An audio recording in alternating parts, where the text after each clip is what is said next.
There's been this crazy debate on the internet about who would win, 100 men or one big black gorilla. And a lot of people think the men would win, dude. Now look, I think the men have a good chance if you bring in like 100 of the baddest men on the planet. If you bring in John Jones, somehow, you go back in time and bring Mike Tyson from his prime, Francis Ngannou, some strongmen, some NFL players, just some fucking elite athletes.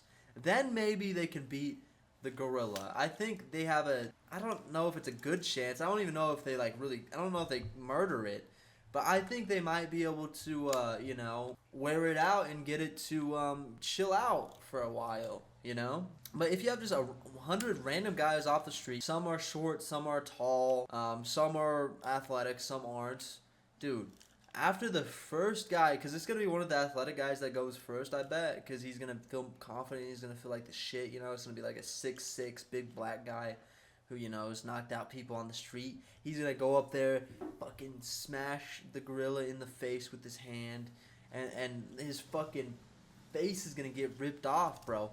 Everybody else is going to run the fuck away, and then it's going to be like a gorilla chasing down these people, killing whoever it can, dude. That's what's gonna happen, bro. You're not gonna have 100 random dudes off the street organize and charge it all at the same time. And even if they did that, bro, I think the gorilla is still winning. Like, how are the men gonna win? The thing is, I don't think they can murder the gorilla with their bare hands. I think they, at most, and this is unlikely too, they might be able to tire it out from the gorilla just, murdering so many people.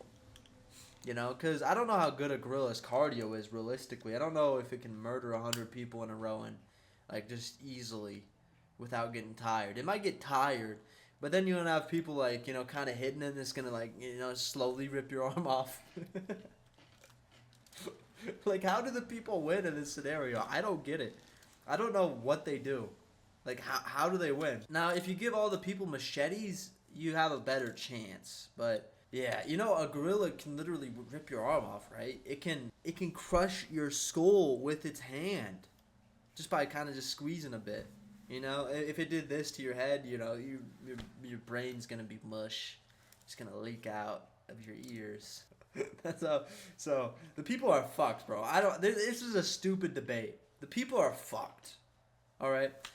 And this whole thing started with the dog versus man. Like, could you beat up a dog? And I think I could beat up most dogs, okay? But I don't know if I could beat up the big scary dogs. Like, I don't think I'm gonna take a mastiff or like a Kangal or some shit.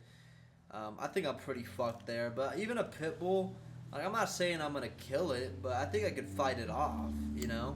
I think the best strategy is to let it have your hand and your arm, and your hand and arm are going to be fucked, don't get me wrong, but then you just drop elbows on it, you hit it with some knees, eventually it's going to get kind of hurt and it's going to, like, get scared and let you go.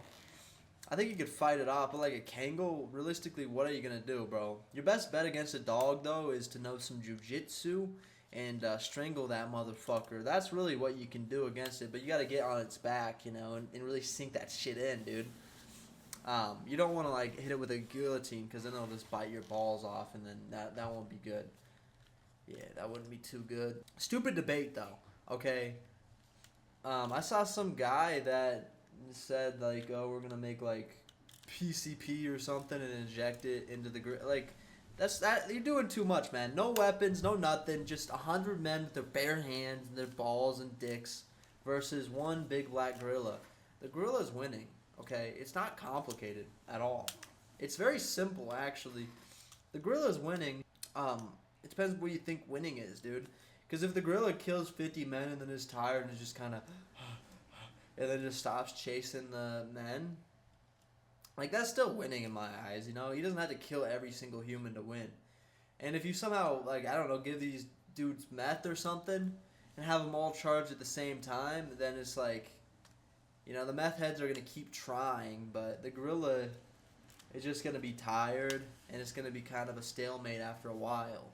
Until that gorilla eats some grass or something, and then and the meth starts wearing off, and then he just murders the rest of the meth heads. Yeah, I think you got to get these people hyped up on drugs or something though to get them to fight the gorilla. It sucks being a person, bro. We're not like strong, okay? Even the strongest people aren't strong compared to other animals. If you compare them to like a bitch ass dog, then it's like, yeah, sure, but it's a fucking dog, you know. But you're not taking a pack of wolves. That's not happening unless you're like, I don't know, who could take a whole pack of wolves? How many wolves are in a pack usually? 20 to 30 wolves. Oh yeah, fuck no. Who's taking 30 wolves on at the same time, dude? Name me a person. I don't think anybody. Okay, this one says there are normally 6 to 7, but can be as much as 15. But this one's saying 20 to 30. I don't know, dude. 2 to 12. But, okay, if it's a smaller pack, then yeah, maybe. But there's no way you're taking 30 fucking wolves all together, bro. Those, yeah, nah, you're getting eaten, bro. I don't give a fuck who you are. You're getting eaten.